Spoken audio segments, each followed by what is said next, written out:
Hi guys, welcome to முப்படை training academy. So இன்னைக்கு நம்மளுடைய PPL 3 ஓகேவா? PPL 3க்கு வந்திருக்கோம். ஸோ அடிச்சு தூக்கு காக்கி அப்படின்னு சொல்லியாச்சு. ஸோ இதுக்கப்புறமா நம்மளுடைய டைம் நம்ம வேஸ்ட் பண்ணாம நம்ம என்ன பண்ணணும், நம்ம வந்து நம்மளுக்கான உழைப்பை நம்ம போட்டுட்டே தான் இருக்கணும். ஸோ முதல்ல நீங்க சொல்றீங்க கமெண்ட்ரி மாதிரி நீங்க சொல்லாதீங்க, அது நல்லாவே இல்லை, நீங்க நல்லாவே நீங்க எக்ஸ்பிளைன் பண்ணுவீங்க, அதே மாதிரி எக்ஸ்பிளைன் பண்ணுங்கன்னு சொல்லிட்டீங்க. ஸோ நான் ஆட்டோமேட்டிக்கா நம்ம எக்ஸ்பிளைன் பண்றதை நான் எக்ஸ்பிளைன் பண்ணிடுறேன்.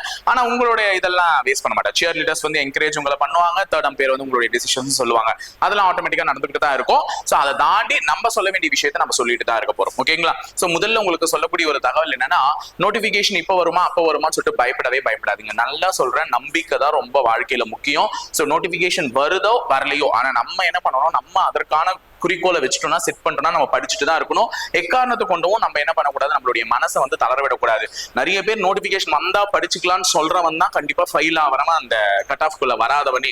சோ யாரெல்லாம் தள்ளி போடுறானோனால அவன் தான் அந்த கட் ஆஃப் குள்ள வர முடியாம ஃபெயிலா போறான். சரிங்களா? சோ நம்மளுடைய முயற்சி, நம்ம என்ன படிச்சுக்கிட்டே இருப்போம், வரும்போது டக்குன்னு என்ன பண்ணுவோம், அட்டன் பண்ணி பாஸ் ஆகிட்டு போயிட்டே இருப்போம். இவ்வளவுதான் நம்மளுடைய வேலை. அப்போ எப்பனாலும் தட்டி தூக்கத்துக்கு ரெடியா இருக்கணும். அதனாலதான் அடிச்சு தூக்கு காக்கினே வச்சிருக்கேன். சோ இன்னைக்கு நம்மளுடைய PPL சீசனுடைய முதல் क्वेश्चन என்ன அப்படின்னு பாத்தீங்கன்னா, the HCF of 3 numbers is 23. நிறைய பேர் கேட்டுட்டு இருக்கீங்க, நான் போத் ரெண்டு லாங்குவேஜ்லயே வச்சுட்டு, அதனால இது PC மாணவர்களுக்குமே என்ன ஆகும் பாத்தீங்கன்னா யூஸ் ஆகும், SI மாணவர்களுக்குமே யூஸ் ஆகும். நான் பாட்டு தமிழ்ல மட்டுமே, PCனா தமிழ்ல மட்டும் தான் வைக்கணும்னு அவசியம் இல்லை, ரெண்டு லாங்குவேஜ்லயும் இருக்குல்ல. சோ ரெண்டு லாங்குவேஜும் படிச்சு நான் தமிழ்ல தான் எக்ஸ்பிளைன் பண்றேன், வேற எந்த லாங்குவேஜ்லயும் எக்ஸ்பிளைன் பண்ணல. சோ அதை பாத்துக்கோங்க. ஓகேவா? The HCF of 3 numbers is 23. முக்கியமா இத தான் கவனிக்கணும். If they are in the ratio of 1:2:3, then find the numbers னு கேட்டிருக்காங்க.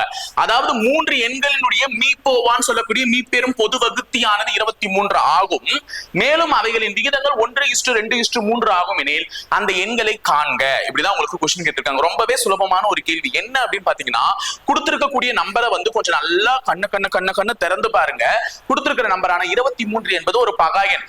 எப்பொழுது ஒரு மீப்போவா அல்லது மீசிமா ஒரு பகா எண்ணாக அமைகிறதோ, அப்போ அதையே எடுத்துட்டு போயிட்டு அந்த ரேஷியோல சப்ஸ்டிட்யூட் பண்ணாலே கொடுக்கப்பட்ட எண்கள் வந்து நமக்கு என்ன ஆகும் பாத்தீங்கன்னா கிடைச்சிடும். புரியுதுங்களா?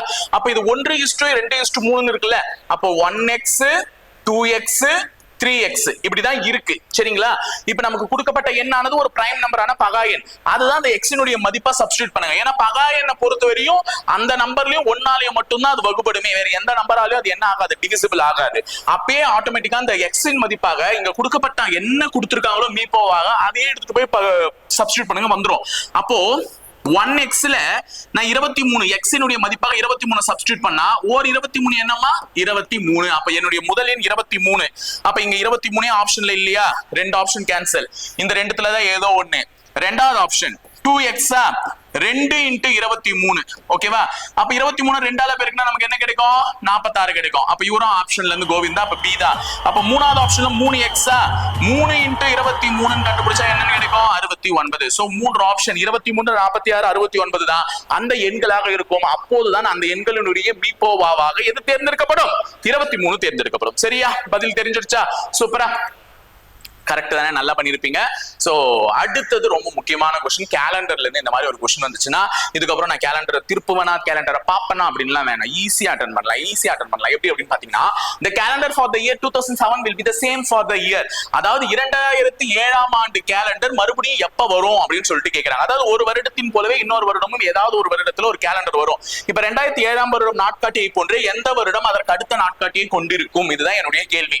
அப்ப நான் 2007ல ஒரு கேலண்டரை யூஸ் பண்ணிட்டேன்னா, அந்த கேலண்டர் நான் வேஸ்டா தூக்கி போடாம அதை நான் யூஸ் பண்ணுவேன், ரீயூஸ் பண்ணலாம் ஏதோ ஒரு வருஷத்துல. என்ன வருஷம் மட்டும் தான் 2700 இருக்கும். மத்தபடி 2007ல எந்தெந்த தேதி எந்தெந்த கிழமையில வந்துச்சோ அதே தான் அடுத்தடுத்து வரும். அதுக்குன்ட்டு போயிட்டு தீபாவளி அங்க வந்துச்சு, சரி அதனால இந்த வருஷம் தீபாவளி எனக்கு இங்கதான் வரணும் லீவ் கேட்கணும்னா கொன்னுடுவாங்க எச்எம். புரியுதா? அதனால சும்மா சொல்றேன், 2007ல இருக்கிற மாதிரியே கேலண்டர் வேற எந்த வருஷம் இருக்கும் அப்படின்னு பாத்தீங்கன்னா, ஒண்ணுமே இல்ல, என்ன நம்பர் கொடுத்திருக்காங்களோ அதை தயவு செஞ்சு எதால வகுங்க, 4ஆல வகுங்க. 4ஆல வகுக்கணும். இதுதான் ரொம்ப ரொம்ப முக்கியம். சரிங்களா? ஏன்னா இந்த क्वेश्चन இந்த மாடல் வந்துச்சுனாலே, அதாவது ஒன்ஸ் ஒரு கேலண்டர் கொடுத்துட்டு அது எந்த வருஷம் ரிப்பீட் ஆகணும் நான் கேக்குறாங்கன்னா, தயவு செஞ்சு எதால வகுத்துக்கோங்க, 4ஆல வகுத்துக்கோங்க. இப்ப வகுக்கலாமா? 20 4ஆல வகுத்தா 5 முறை முழுசா வகுப்பட்டுரும். சோ மிச்சம் இருக்கிறது 0 போட்டுக்கோங்க. அடுத்தது 7 4ஆல வகுத்தா 7ல எத்தனை நாள் இருக்கு, ஒரே நாள் தான் இருக்கு. சரியா? இதெல்லாம் நமக்கு வகுக்கிறதுலாம் பிரச்சனை இல்லை, மீதி எவ்வளவு கிடைக்குதுன்றதுதான் பிரச்சனை. இப்ப மீதி உனக்கு எவ்வளவு கிடைச்சிச்சு, 3. அப்ப ரிமைண்டர் உனக்கு கிடைச்சது என்னன்னு பாத்தீங்கன்னா 3. சரிங்களா? அப்ப வகுக்கிறது உனக்கு மேட்டரே கிடையாது. அந்த 4ஆல வகுத்து உனக்கு எவ்வளவு மீதி கிடைக்குதுன்றதுதான் பிரச்சனை. அப்போ எந்த ஒரு எண் கொடுக்கப்பட்டிருக்கோ அதை 4ஆல வகுங்க. 4ஆல வகுத்து உனக்கு என்ன மீதி கிடைக்கும், 3 கிடைச்சிருக்கும். என்னென்னலாம் மீதி கிடைக்க வாய்ப்பு இருக்கு? 0ன்னு ஒரு மீதி கிடைக்க, அதாவது மீதியே இல்லாம போறதுக்கு வாய்ப்பு இருக்கு இல்லையா? 1ன்னு மீதி கிடைக்க வாய்ப்பு இருக்கு இல்லையா? 2ன்னு மீதி கிடைக்க வாய்ப்பு இருக்கு இல்லையா? 3ன்னு மீதி கிடைக்கும். 4 போய் மீதியா கிடைக்குமா? ஏன்னா நம்ம அடிக்கிறதே 4ஆல தானே. அப்ப 4 மீதியா கிடைக்காது. 4ஓ 4க்கு மேற்பட்ட எண்களோ மீதியா கிடைக்காது. 4க்கு உள்ள இருக்கிற நம்பர் தான் மீதியா கிடைக்கும். அப்ப கொடுக்கப்பட்ட வருடத்தை நான் 4ஆல அடிச்சு கொடுக்கும் போது இந்த 4த்துல தான் எனக்கு ஏதோ ஒரு மீதி கிடைக்கும். அப்ப என்ன பண்ணணும்னா, உனக்கு வந்த மீதி 1ஆக இருந்தால் நீ 16 கூட்டணும். சாரி,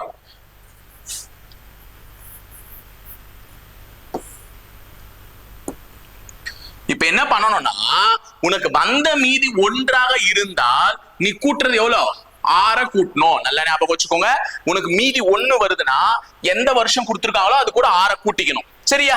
உனக்கு மீதி 2ஓ அல்லது 3ஓ வருதுன்னா நீ எவ்வளவு கூட்டணும்னா 11 கூட்டணும்.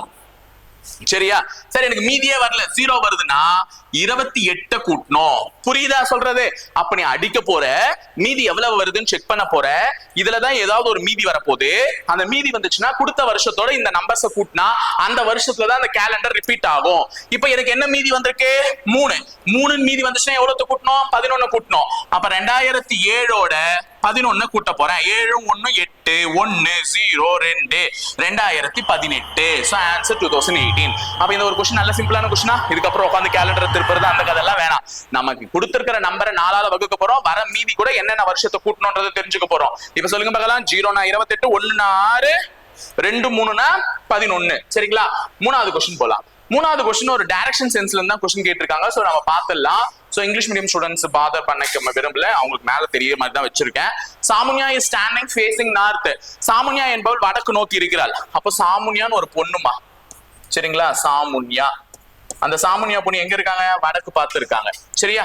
இப்ப என்ன சொல்றாங்கன்னா, she walks 10 kilometers straight. அவள் 10 கிலோமீட்டர் நேராக சென்று.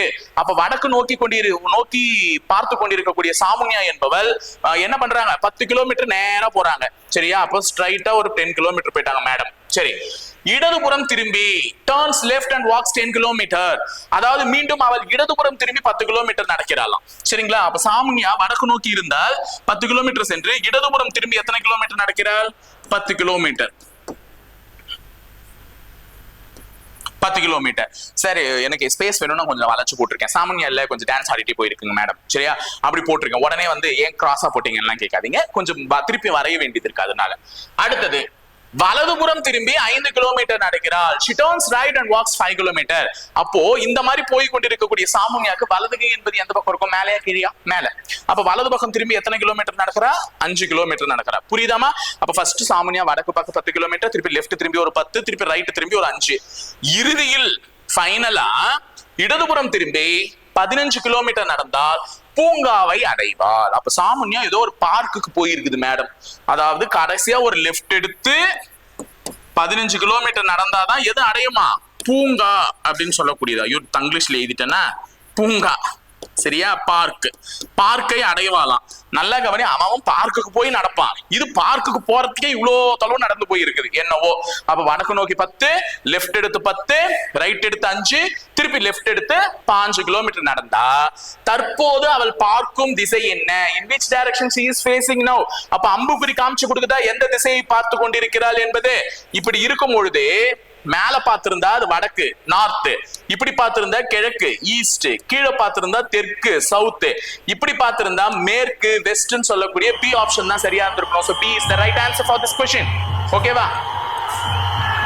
அடுத்தது நாலாவது क्वेश्चन வந்து பாத்தீங்கன்னா ரொம்ப சுலபமான ஒரு கேள்வியா தான் இருக்கு. என்ன அப்படின்னு பாத்தீங்கன்னா, ஒரு மொழியில் ஸ்மார்ட் என்பதை 5 என்று எழுதினால் பியூட்டிஃபுல் என்பதை எவ்வாறு எழுதுவார்கள் சொல்லிட்டு கேட்டிருக்காங்க. ஏன் ஸ்மார்ட்டை வந்து 5ன்னு எழுதணும்? அதுக்கான ரீசன் என்ன? ஸ்மார்ட்ல வந்து பாருங்க 1 2 3 4 5 லெட்டர் வார்த்தை, அதனால 5ன்னு எழுதிட்டாங்க. அப்ப இப்பயே நம்ம கண்டுபிடிச்சிருக்கலாம்ல பியூட்டிஃபுல் எத்தனை லெட்டர் வார்த்தைன்னுட்டு. 1 2 3 4 5 6 7 8 9 லெட்டர் வார்த்தை. அப்ப பி ஆப்ஷனான 9 தான் இந்த கேள்விக்கு சரியான பதிலா இருந்திருக்கணும். சோ எல்லாருமே ஆன்சர் கரெக்டா கண்டுபிடிச்சிருப்பீங்க இந்த கேள்விக்கு நம்புறேன்.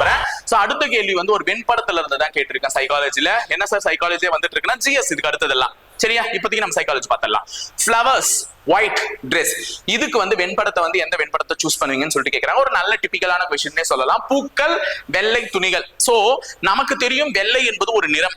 வெள்ளை என்பது ஒரு நிறம். அந்த நிறம் அனைத்து பொருட்களிலும் இருக்கும், அனைத்து மலர்களிலும் இருக்கும், விலங்கினங்களிலும் இருக்கும், மனிதர்களிலும் இருக்கும். இதை வைத்து நிறைய பேர் தரம் வேற பிரிக்கிறாங்க. அதெல்லாம் தப்புங்க. கருப்பா இருக்கணும் கெட்டவனும் இல்ல, வெள்ளையா இருக்கவும் உண்மையானவனும் இல்ல. சரியா? உங்களையே சொல்லிக்கிறீங்களா சார் கேட்காதீங்க, நானும் தான் வில்லேன். சரியா? அப்படின்னு நினைச்சுக்கோங்க. சரியா? இப்ப என்ன கேக்குறாங்கன்னா, வெள்ளை என்பது ஒரு நிறம். நிறத்தை வைத்து இங்க எதையுமே மதிப்பிட முடியாது. அதுதான் இங்க கருத்துல நான் உங்களுக்கு பதிவிட்டேன். சரியா? இப்ப ஒயிட்னு கொடுத்துருக்காங்க. சோ ஒயிட் அப்படின்னும் பொழுது ஃப்ளவர்ஸ், பூக்கள்லயும் சில வெள்ளை நிற பூக்கள் இருக்கு. ஏன்னா ரோஜாவே சிலது வெள்ளையா இருக்கும், சிலது சிகப்பா இருக்கும். இப்ப கலர் கலரா வருது. மல்லிகை பூ வெண்மை நிறத்துல இருக்கும். தாமரையிலையும் வெண் தாமரை இருக்கும், செந்தாமரை இருக்கும். இந்த மாதிரி நிறைய விஷயங்கள் இருக்கு. அப்போ பூக்களில் அனைத்து பூக்களும் வெள்ளையாக இருப்பது கிடையாது. சில பூக்கள் தான் வெள்ளையாக இருக்கும். அப்போ நான் நடுவுல என்ன பண்ண போறேன்னா, ஒயிட்ன்ற கலர் எடுத்துக்க போறேன். வெள்ளை. சில பூக்கள் வெள்ளையாக இருக்கும், மீதம் இருக்கக்கூடிய பூக்கள் வேறு நிறங்களில் இருக்கும். அதே போலதான் துணிகள். துணிகளிலும் சில துணிகள் வெள்ளையாக இருக்கும். இப்ப எதிரில் எடிட்டர் பாத்தீங்கன்னா உட்காந்து ஒயிட் ஷர்ட் போட்டுட்டு இருக்காரு, ஆனா என் கலர் பேர் நான் வேற ஷர்ட். அப்போ நல்லா ஞாபகம் வச்சுக்கோங்க, துணிகள் அனைத்துமே என்னவா இருக்காது, வெண்மை நிறத்தில் இருக்காது. சில துணிகள் வெண்மை நிறத்தில் இருக்கும், சில துணிகள் என்னவா இருக்கும், கலரா இருக்கும். அப்ப இந்த மாதிரியான ஒரு வெண்படம் தான் இந்த கேள்விக்கு சூஸபிளா இருக்கும். அதனால பார்த்து போடுங்க. சோ ரொம்ப ரொம்ப ரொம்ப ரொம்ப முக்கியம். இதை விட கிரேட் எக்ஸ்பிளனேஷன் என்னால கொடுக்க தெரியாது, எனக்கு கொடுக்க தெரியாது. வேணும்னா நீங்க கொடுங்க. சரிங்களா? அடுத்த 6வது கேள்வி வந்து விட்டோம். நம்மளுடைய ஜிஎஸ் பார்ட்டுக்கு 6வது கேள்வி ரொம்ப ரொம்ப முக்கியமான கேள்வி. சைல்டு லேபர் ஆக்ட் எனாக்டட் இன். இவ்வளவு நேரமாவது கொஞ்சம் சோர்ந்து போயிட்டு சோம்பி போயிருந்தீங்க. என்ன பண்ணலாம், அவர் சால்வ் பண்றதே வெயிட் பண்ணலாமா, என்ன பண்ணலாம்? இப்ப இதுக்கு நீங்க ஆன்சர் டைரக்டா சொல்லலாம், ஏன்னா இது உங்களுடைய பார்ட். குழந்தை தொழிலாளர் சட்டம் இயற்றப்பட்ட ஆண்டு எதுன்னு சொல்லிட்டு கேக்குறாங்க. முதலில் குழந்தை தொழிலாளர் சட்டம் என்பது யாரால், எந்த அமைச்சகத்தின் கீழ் வரையறுக்கப்பட்டது தெரிஞ்சு வச்சுக்கோங்க.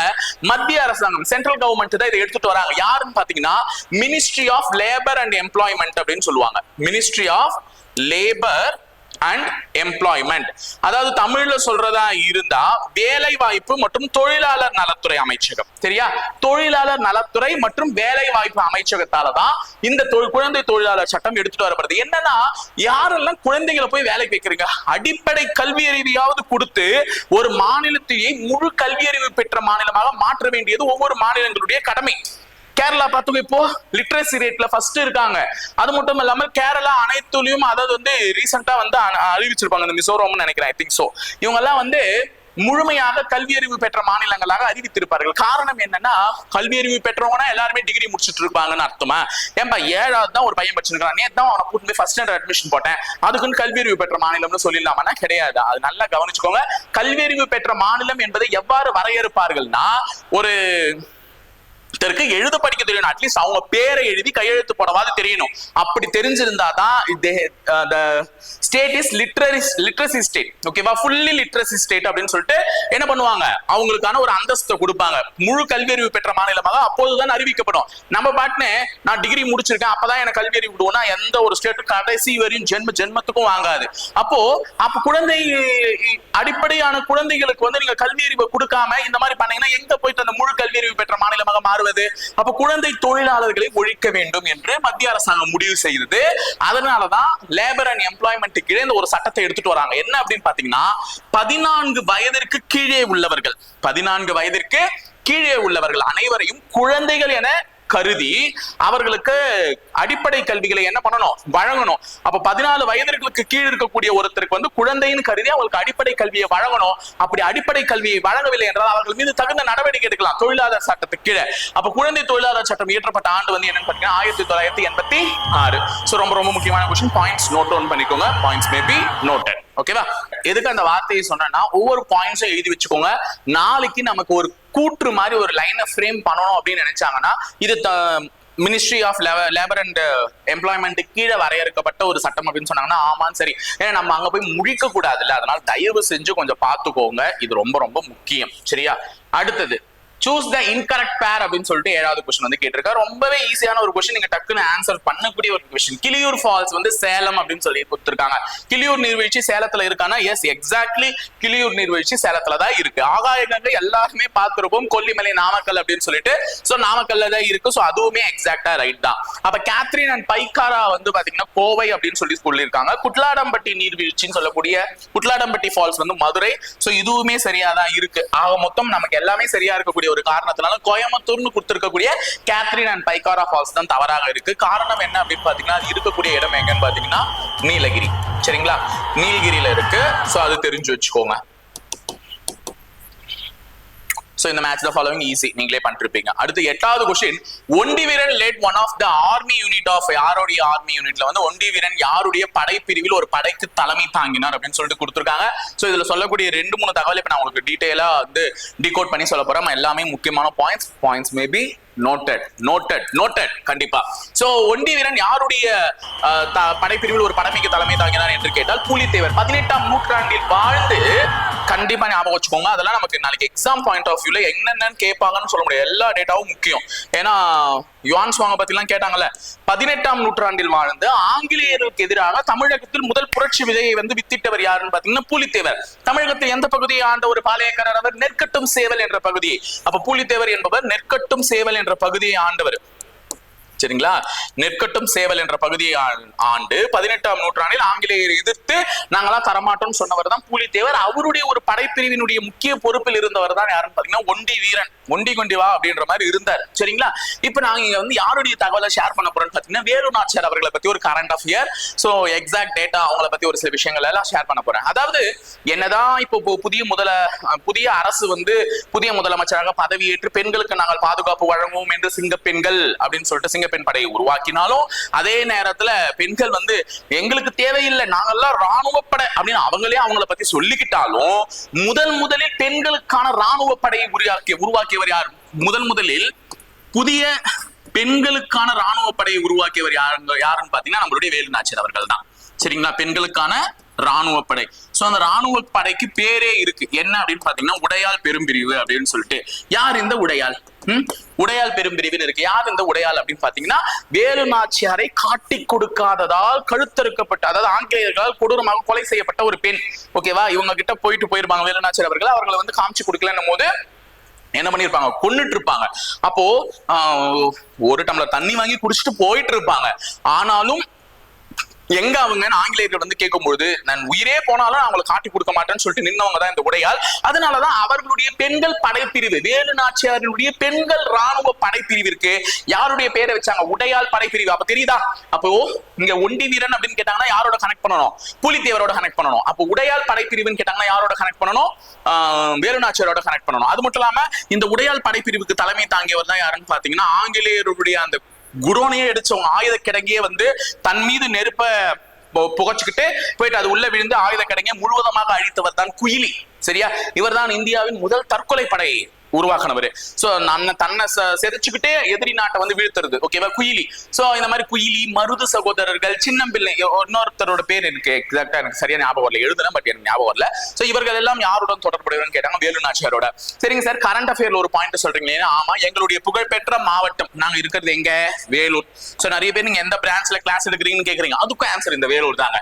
சோ வேலூர்ன்றது எங்களுடைய மாவட்டம், மிகவும் புகழ்பெற்ற மாவட்டம். அங்க இருக்கக்கூடிய காவலர் பயிற்சி பள்ளி அப்படின்னு சொல்லுவோம்ல, போலீஸ்க்கு ட்ரைனிங் இன்ஸ்டியூட், பிசிக்கு கேர்ள்ஸ்க்குலாம் மெஜாரிட்டி பிசிஏ செலக்ட் ஆகிறவங்களுக்குலாம் வேலூர் ட்ரைனிங் இன்ஸ்டியூட்ல தான் ட்ரைனிங்கே கொடுப்பாங்க. சோ அந்த காவலர் பயிற்சி பள்ளிக்கு பேர் என்ன? வேலு நாச்சியார். இப்பொழுது புதிய அரசாங்கம் தலைமையேற்றவுடன் அது பேர் மாத்தினாங்க, வேலு நாச்சியார் காவலர் பயிற்சி பள்ளின்னு போட்டிருக்காங்க. சோ எங்களுடைய வேலூர் மாவட்டத்துல இருக்கு. இது வந்து ஒரு கரண்ட் அஃபேர் பார்ட்டுக்கு யூஸ் பண்ணிக்கோங்க. சரியா, சோ பாத்தீங்கன்னா எவ்வளவு டேட்டா சொல்றோம், அதனாலதான் ரொம்ப முக்கியம் பிபிஎல்னு சொல்றோம்.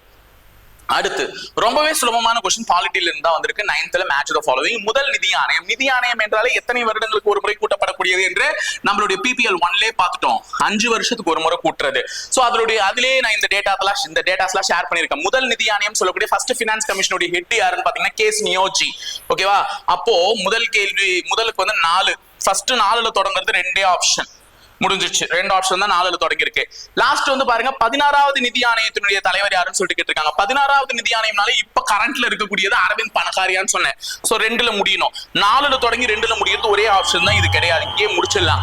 அப்ப 14வது நிதி ஆணையம் வந்து ரெட்டி, 15வது நிதி ஆணையம் வந்து NK சிங். அப்ப இங்க 1 இங்க 3, அப்ப 4 3 1 2ன்னு சொல்லக்கூடிய ஏ ஆப்ஷன் தான் சரியா இருக்கும். இந்த நிதி ஆணையங்களுடைய தலைவர்களுடைய பெயரை வந்து படிச்சுக்கோங்க. நாளைக்கு காலவரிசை படுத்துக அப்படின்னு சொல்லிட்டு குரோனாலஜிக்கல் ஆர்டர்லயும் நமக்கு கேள்வி கேட்பதற்கான வாய்ப்புகள் அதிக அளவுல இருக்கிறதுனால படிச்சு வச்சுக்கிறது ரொம்பவே நல்லது. சரிங்களா, அடுத்து போலாமா? 10வது கேள்வி வந்து பாத்தீங்கன்னா மேட்ச் தி ஃபாலோவிங்ல வைட்டமின் மற்றும் அதனுடைய குறைபாடுகளை தான் வந்து என்ன பண்ணிருக்கேன்னா அடுக்கி வச்சிருக்கேன். சோ இங்க ஆன்சரையும் வச்சிருக்கேன் பாத்துக்கோங்க. விட்டமின் ஏ என்பது மாலைக்கண் நோய், அது எல்லாருக்குமே தெரியும், நிக்டலோஃபியா அப்படின்னு சொல்லுவாங்கல்ல. விட்டமின் ஏ அறிவியல் பேர் என்ன மறக்காம கமெண்ட்ல சொல்லிடுங்களேன் ப்ளீஸ். மறக்காம கமெண்ட் செக்ஷன்ல சொல்லிடுங்க. விட்டமின் ஏவினுடைய அறிவியல் பேர் என்னன்றதை மறக்காம கமெண்ட் செக்ஷன்ல சொல்லிட்டு போங்க. அதன் மூலமாக ஏற்படக்கூடிய ஒரு நோய் தான் என்னன்னு பாத்தீங்கன்னா மாலைக்கண் நோய். சோ ஏக்கு 1 சரிங்களா. விட்டமின் ஏக்கு வந்து நைட் பிளைண்ட்னஸ் சொல்லக்கூடிய நிக்டலோஃபியா. சோ இன்னொரு ஒரு முக்கியமான விஷயம் தெரிஞ்சுக்கோங்க, மாலைக்கண் நோய் வேற, பார்வை மங்குதல் வேற. சோ வித்தியாசம் தெரிஞ்சு படிமா தயவு செஞ்சு. மாலைக்கண் நோய் என்றால் 6 மணிக்கு மேலதான் கண்ணு தெரியாம ஐயோ அரே தகப்பா அப்படின்ட்டு கவுனமணி சார் ஒரு படத்துல சொல்லியிருப்பார்ல, அந்த மாதிரி என்ன பாவம் பண்ணு இன்னைக்கு 6 மணிக்கு மேல கண்ணு தெரிய மாட்டேங்குது அப்படின்னு சொல்லிட்டு சொல்லுவாரு. ஆனா நல்லா கவனிச்சுக்கோ, பார்வை மங்கறது வந்து அந்த கேட்ராக்ட், கண்ணுல புற விழுந்து மங்கறது, அதுக்கும் சில விட்டமின்கள் காரணமா இருக்கு. அதுதான் நான் அன்னைக்கே அந்த வீடியோட ஷேர் பண்ணியிருந்தேன். விட்டமின் சி மற்றும் இ இதனுடைய குறைபாட்டின் மூலமாகவும் பார்வை மங்க செய்யும் சரிங்களா. அது வந்து வேறு மாதிரி கேட்பாங்க, அதுக்கு வித்தியாசம் தெரிஞ்சு படிங்க. அடுத்தது வைட்டமின் பி என்ன தோல்னா பெரி பெரி. சோ வைட்டமின் பி வந்து பெரி பெரி 4. சோ 1 4ன்னு வரணும் ஆப்ஷன். டில இருக்கு, பில இருக்கு, ஏல இருக்கு. இது 1 மட்டும் தான் கேன்சல் ஆகுது. மத்த 3 ஆப்ஷன்லயும் 1 4 தான் இருக்கு. விட்டமின் சி வந்து ஸ்கர்வி 1 4 3 1 4 3 அவ்வளவுதான் ஆன்சர் டி. முடிஞ்சுச்சா? அவ்வளவுதான். விட்டமின் டி வந்து பாத்தீங்கன்னா ரிக்கெட்ஸ் சொல்லக்கூடியது. விட்டமின் இ வந்து பாத்தீங்கன்னா மலட்டுத்தன்மை. ஓகேவா? சோ 1 4 3 2 5 1 4 3 2 5 சொல்லக்கூடிய இதுதான் சரியாக 1 4 3 2 5 இதுமா பி ஆன்சர். ஓகேவா? நான் பார்க்கல, இது பார்த்துட்டேன். அதுல 1 4 3 என் கண்ணுக்கே தெரியல, எங்க 2 மாதிரியே தெரிஞ்சிச்சு. 1 4 3 இங்கேயும் இருக்கு, அங்கே இருக்கு. சரிமா, சூப்பர். ஓகேவா? சரி பார்த்து வச்சுக்கோங்க. ஆன்சர் ஆப்ஷன் கரெக்டா மார்க் பண்ணிட்டு இருக்க. அடுத்து 10வது கேள்வி, which of the following river in Tamil Nadu is perennial in nature? தமிழ்நாட்டில் பாயும் ஆறுகளில் வற்றாத ஜீவநதி எதுன்னு சொல்லிட்டு கேட்கிறாங்க. வற்றாத ஜீவநதி தமிழ்நாட்டுல எது? அதாவது எப்பயுமே வத்தாதான் அப்படின்னு சொல்லி கொடுத்துருக்காங்க. வைகையாரா அப்படின்னு பாத்தீங்கன்னா கிடையவே கிடையாது. வருஷ நாட்டுல இருந்து மதுரையில இருக்கக்கூடிய வருஷ நாட்டு மலை உச்சிகளில் இருந்து உற்பத்தி ஆகக்கூடிய வைகனாறு கிடையாது. பாலாறும் கிடையாது. கர்நாடக மாநிலத்தில் உருவாகி தமிழ்நாட்டின் வழியாக பாயக்கூடிய தென்பெண்ணை பாலாறு எதுவுமே கிடையாது. அப்ப யாரு? நம்மளுடைய திருநெல்வேலி மாவட்டம். தமிழகத்தில் திருநெல்வேலி மாவட்டத்தில் வற்றாத ஜீவநதியாக அகஸ்திய மலை, பொதிகை மலையிலிருந்து உருவாகக்கூடிய ஒரு பெரினியல் ரிவர் தான் எதுன்னு பாத்தீங்கன்னா தாமிரபரணி. சோ இன்னொன்னும் சொல்லலாம், தாமிரபரணின்னு சொல்லாம என்னன்னு சொல்லலாம்னா தன்பொருணை சரிங்களா, பொருணை நதின்னு சொல்லலாம், தன்பொருணைன்னு சொல்லலாம் சரிங்களா. இப்படின்னு பேர் கேட்கலாம், நாளைக்கு பார்த்தா விட்டுறாதீங்க. தன்பொருணைன்னு சொல்லலாம். அப்ப பெரினியல் ரிவர் தமிழ்நாடு வந்து தன்பொருணை என்கிற தாமிரபரணி எங்க இருக்கிறதுனா திருநெல்வேலி மாவட்டம் சரிங்களா. அடுத்தது which article relates with casting vote? ரொம்ப ரொம்ப ரொம்ப ரொம்ப முக்கியமான கொஸ்டின் சரிங்களா. முடிவு வாக்கு காஸ்டிங் ஓட் என்ற பதத்துடன் தொடர்புடைய விதி. இது 2 விஷயத்தை இப்ப நாங்க உங்களுக்கு சொல்ல போறோம். ஒண்ணு இதை பத்தினது, இன்னொன்னு இது இல்லாத சம்பந்தப்பட்டது ஒண்ணு. ஏன்னா எல்லாமே நமக்கு என்ன டைம் கிடைக்குதோ அந்த டைம்ல உனக்கு சொல்லி கொடுத்துட்டாதான் நீ என்ன பண்ணுவோம்னு பாத்தீங்கன்னா படிப்பீங்க. சோ காஸ்டிங் ஓட் அது என்ன சார்? முடிவு வாக்கு. காஸ்டிங் ஓட்டுன்னு இங்கிலீஷ்ல சொல்லியிருந்தாலும் தமிழ்ல தெளிவா சொல்லியிருக்காங்க. முடிவு எடுப்பதற்கான வாக்கு அது. ஓகேவா? என்ன அப்படின்னு பாத்தீங்கன்னா இந்த ராஜ்யசபாக்கும் இந்த லோக்சபாக்கும் நான் உள்ள கூப்பிட்டு உட்கார வைப்பேன். மக்களினுடைய பிரச்சனைகளை பேசுங்க அப்படின்னு சொன்னா அவனுங்களை அடிச்சுக்கிட்டு சாவானுங்க. நீ பண்ணிட்ட, நான் பண்ண மாட்டேன், நான் பண்ணிட்டேன், நீ பண்ண மாட்டேன், உனக்காக நான் ஏன் வாக்கு கொடுத்தோம் இப்படிலாம் அடிச்சு சாவுங்க. மக்களுக்காக கடைசி வரையும் பேச மாட்டீங்கல்ல? இதுதானே நடக்குது, இப்படிதான் நடந்துகிட்டு இருக்கு. அப்போ என்ன பண்ணுவாங்கன்னா ஒரு தீர்மானத்தை எடுத்துட்டு வராங்கன்னு வச்சுக்கோங்க. இப்ப ஜிஎஸ்டி பில்லு பாஸ் ஆச்சு, அதுக்கு அடுத்தது நிறைய சட்ட திருத்தங்கள் பாஸ் ஆச்சு. இப்படி ஒரு தீர்மானத்தை நான் பாராளுமன்றத்துக்குள்ள எடுத்துட்டு வரீங்கன்னா அந்த பாராளுமன்றத்துல அந்த தீர்மானத்தை ஆதரிக்க வேண்டும். அதை ஆதரிச்சா மட்டும்தான் இது என்ன ஆகும்? பாஸ் ஆகும். சரி, நாங்க எப்பவுமே ஆளுங்கட்சி அதிக பெரும்பான்மை பலத்தோட உள்ள போச்சுன்னா அவனுக்கு என்ன பண்ணுவாங்க? நாங்கெல்லாம் ஆதரிக்கணும், ஒன்னா ஒரு சேர கை தூக்கிடுவாங்க, பில்லு பாஸ் ஆயிடும். ஆனா ஈக்குவலா, அதாவது ஆதரிப்பது நிராகரிப்பதும், அந்த பில்லுக்கு நாங்க வந்து வாக்கு போட மாட்டோம், அந்த பில்லு எங்களுக்கு தேவையில்லைன்னு சொல்றவனுங்களும் அந்த பில்லு எங்களுக்கு தேவைன்னு சொல்றவனுடைய எண்ணிக்கையும் சமமா ஆயிடுச்சுன்னா என்ன பண்றது? புரியுதா? இங்கேயும் 51 ஓட்டு, இங்கேயும் 51 ஓட்டு. புரியுதா? வந்தது 102 பேரு. 102 பேர்ல 51 பேர் ஆதரிச்சுட்டாங்க, 51 பேர் நிராகரிச்சிட்டாங்க. இப்படி 2 பேரும் சமமாயிட்டாங்கன்னா என்ன பண்றது அப்படின்னா தான் இந்த காஸ்டிங் ஓட் அப்படின்னு சொல்லக்கூடிய முடிவு வாக்கை எடுத்துட்டு வருவாங்க. அது என்ன சார் முடிவு வாக்கு அப்படின்னா? அந்த உட்காந்து இவ்வளவு நேரமா இவங்களுடைய பிரச்சனையெல்லாம் கேட்டுட்டு இருந்தாரு பாரு, காதுல ஸ்பீக்கர் மாட்டின்னு, ஸ்பீக்கர் அப்படின்னு சொல்லக்கூடிய சபாநாயகர். அந்த சபாநாயகர் என்ன பண்ணுவாருன்னா அவருடைய ஓட்டை பதிவு பண்ணுவார். அவருடைய ஓட்டு இந்த பக்கம் போச்சுன்னா ஆதரிப்பாங்க, இந்த பக்கம் போட்டுனா நிராகரிப்பாங்க. எப்படியும் அவர் ஆதரிக்கிற பக்கம் தான் போடுவாரு. ஏன்னா அவர் தான் ஆளுங்கட்சியின் தலைமையின் கீழ் தானே சபாநாயகர் அமர்ந்திருக்காரு. அப்ப அவரு என்ன சொல்றாங்களோ, மோடிச்சி என்ன சொல்றாரோ அல்லது இங்க இருக்கக்கூடிய முதலமைச்சர் என்ன சொல்றாரோ அந்த பக்கம் ஓட்டு போட்டு ஜெயிச்சு விட்டு போயிடுவாரு. அப்போ சபாநாயகரின் இறுதி வாக்கான அந்த முடிவு வாக்கு தான் இதை முடிவு பண்ணும். இதை சொல்லக்கூடிய சரத்து எதுதான் சொல்லிட்டு கேட்கிறாங்க. நமக்கு எதனா பிரச்சனைனா நமக்கு எதனா பிரச்சனை இல்ல, நம்மளே நாளைக்கு பிரச்சனை தான் அப்படின்னு சொல்லிட்டு இருப்பீங்கல்ல. சோ அந்த மாதிரி நீங்களே ஒரு பிரச்சனையா இருக்கும்போது உங்களுக்கு டிபார்ட்மெண்ட்டுக்கு நான் உங்களை கால் பண்ணணும்னா உங்க நம்பருக்கு அடிப்பேன். ஐயோ என் ஃப்ரெண்டாச்சே பேசி ரொம்ப நாள் ஆச்சு, உங்க நம்பருக்கு அடிப்பேன், எடுக்கவே மாட்டேன், நாயே பக்கி பரதேசி எடுக்கவே மாட்டேன்னு சொல்லிட்டு உன்னுடைய பொது நம்பரான எதை அடிப்பேன், 100 அடிச்சு இப்ப பேசுடா அப்படின்னு சொல்லுவேன்ல. அப்ப ஆர்டிகல் 100 இதுதான் முடிவு வாக்கு. ஒரு முடிவு எனக்கு தெரியாம போவாதுங்க, போலீஸ் ஆவணமா இல்லையான்ட்டு. அப்ப முடிவு வாக்கு என்பது முடிவு 100, ஆர்டிகல் 100. சரிங்களா? காஸ்டிங் ஓட்டு எதனோட ரிலேட் பண்ணதுன்னா விதி 100. சரி, இன்னொரு விஷயத்த சொல்றேன், நீங்க இதே இவ்வளவு நேரம் சொல்லிட்டீங்களே. இன்னொரு விஷயம் வந்து குவாரம், எழுதி வச்சுக்கோங்க. குவாரம் அப்படின்னு சொல்லக்கூடிய தமிழ்ல குறைவெண் வரம்புன்னு சொல்லுவாங்க. குறைவெண் வரம்பு இது என்னன்னு கேட்பாங்க. அதாவது குறைவெண் வரம்பு என்றால் என்ன என்றால், பாராளுமன்றம் கூட்டத்தொடர் கூடுது இல்ல, அதாவது எல்லாரையும் கூப்பிட்டு பேசுறாங்கல்ல, அப்ப குறைஞ்சது 10ல் 1 பங்கு பேராவது என்ன ஆயிருக்கணும், அந்த பாராளுமன்றத்திலயோ அல்லது சட்டமன்றத்திலயோ பிரசன்ட் ஆயிருக்கும். இல்லையா அந்த கூட்டத்தை கலைச்சிடணும். இதுதான் குவாரம், குறைவெண் வரம்பு. குவாரம் சொல்றது என்னது, குறைவாக எத்தனை பேர் வரணும், அட்லீஸ்ட் 10ல் 1% பேராவது வரணும். That means 10%. 100% இருக்காங்கன்னா அதுல 10%மாவது உள்ள வந்துடணும் பாராளுமன்றத்துக்குள்ள. இல்லைன்னா அந்த கூட்டத்தை நிறுத்திட்டு ஸ்டாப் பண்ணிடணும். சார் அதான் நிறைய பேர் உள்ள வராங்களே, அப்ப எப்படி இந்த குவாரம் எல்லாம் செல்லுபடி ஆகும்னா, உள்ள வர நான் சும்மா இருக்காங்களா, அவங்க என்ன பண்றாங்க, உள்ள வராங்க, நாங்கள் எதற்கு உள்ளே வந்தோம் என்றால் ஆளுங்கட்சியுமே இந்த குற்றம்லாம் இருக்கு, நாங்க வெளிநடப்பு செய்யறோம், இருங்க நாங்க பதில் சொல்றோம், அதெல்லாம் எங்களுக்கு தேவையில்லை, நாங்க வெளிநடப்பு செய்யறோம் ஓடிடுவாங்க.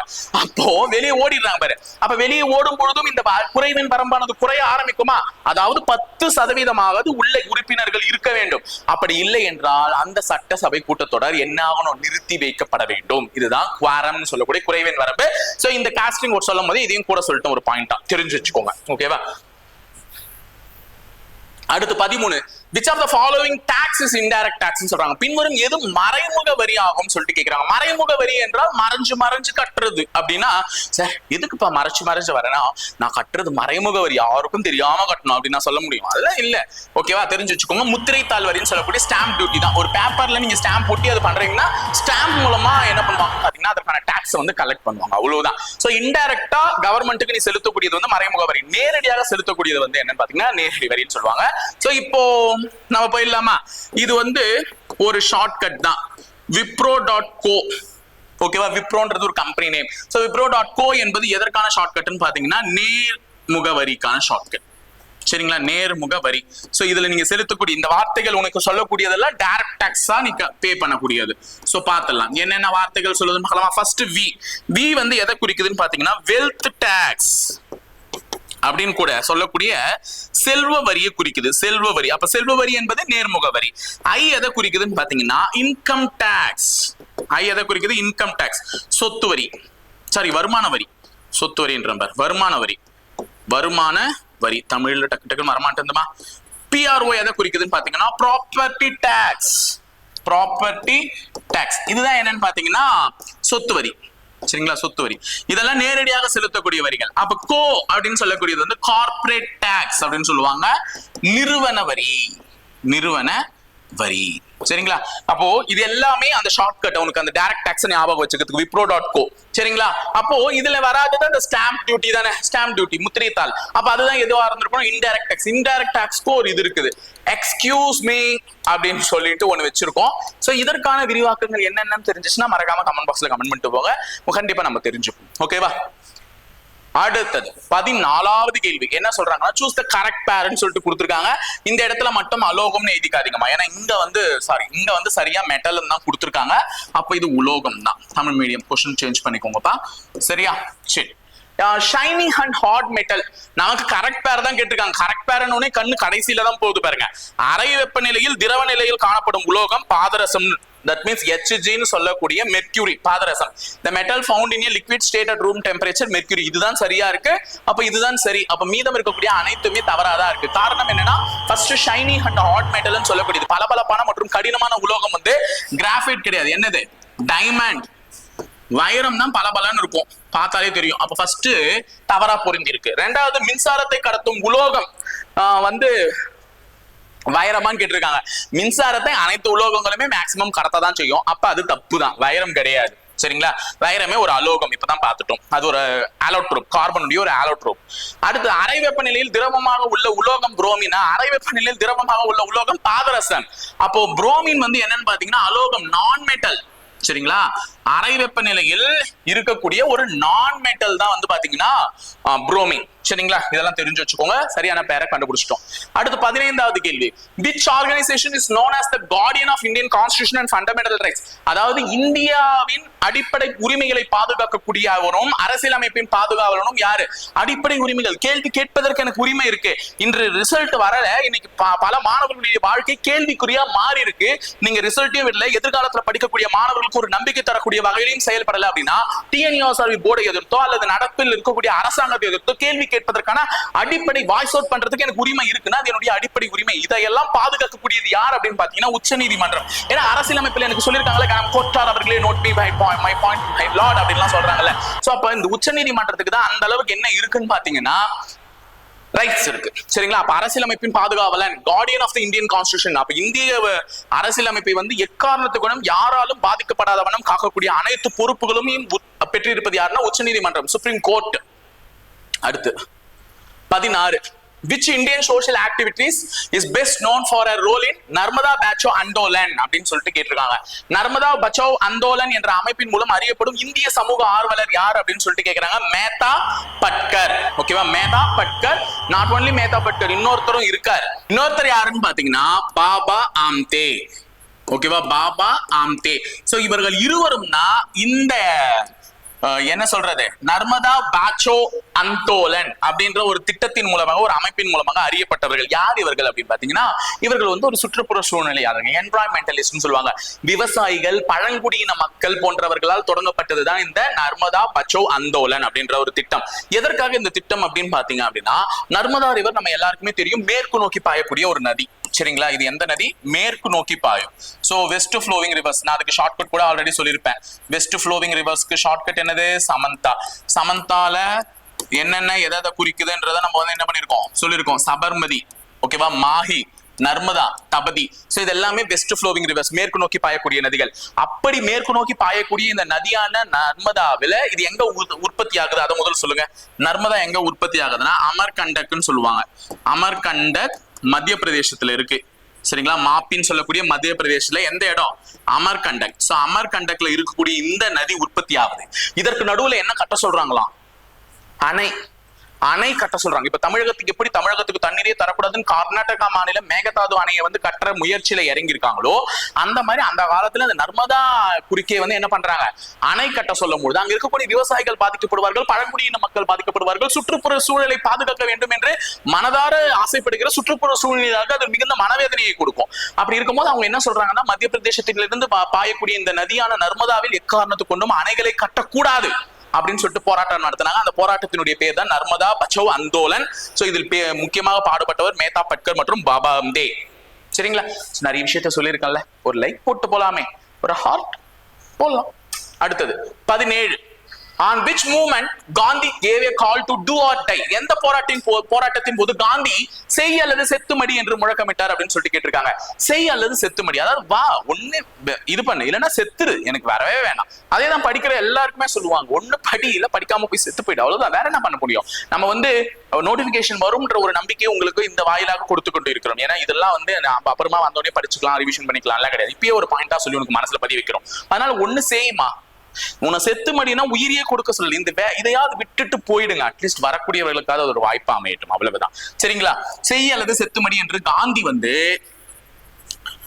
ஆகஸ்ட் 8ஆம் தேதி உருவான குவைட் இந்தியா மூவ்மெண்ட் எப்போ 1942ல குவைட் இந்தியா மூவ்மெண்ட், வெள்ளையனே வெளியேறு திட்டத்தில் தான் என்ன பண்ணார்னா இந்த முழக்கத்தை ஸ்ட்ராங்கா வைக்கிறார். செய் அல்லது செத்துமடி. ஏன்னா ஆங்கிலேயர்கள் வெளியே போக வைக்கணும், இன்னுமே நீ என் நாட்டுல உட்காந்து ஆட்சி பண்ணிட்டு இருப்பேன் முடியாது அப்படின்னு சொல்லிட்டு இந்த ஒரு முழக்கத்தை என்ன பண்றாரு, வெளியிடுகிறார். ஆகஸ்ட் 8, 1942. வருஷம் முக்கியம், டேட்டும் முக்கியம்.